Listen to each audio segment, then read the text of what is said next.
লক্ষ্মীপুরে বন্যা পরবর্তী কৃষি পুনর্বাসন কর্মসূচির আওতায় ৬,০০০ ক্ষুদ্র ও প্রান্তিক কৃষকের মাঝে নগদ অর্থ, সার ও বীজ বিতরণ কার্যক্রম শুরু করা হয়েছে।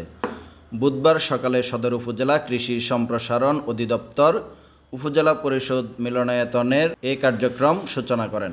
লক্ষ্মীপুর খামারবাড়ির উপপরিচালক সোহেল মোহাম্মদ শামসুদ্দিন ফিরোজের সভাপতিত্বে অনুষ্ঠানে প্রধান অতিথি হিসেবে উপস্থিত ছিলেন জেলা প্রশাসক রাজীব কুমার সরকার।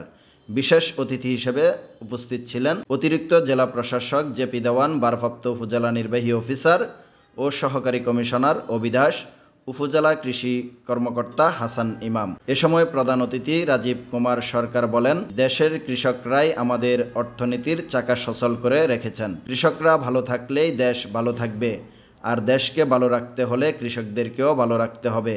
দেশের ইতিহাসের সবচেয়ে ভয়াবহ বন্যায় এ অঞ্চলের কৃষক নানাভাবে ক্ষতিগ্রস্ত হয়েছে। সরকার বিভিন্ন কর্মসূচির মাধ্যমে কৃষকদের পুনর্বাসনের কার্যক্রম হাতে নিয়েছে। তারই ধারাবাহিকতায় এই কার্যক্রম শুরু করা হয়েছে।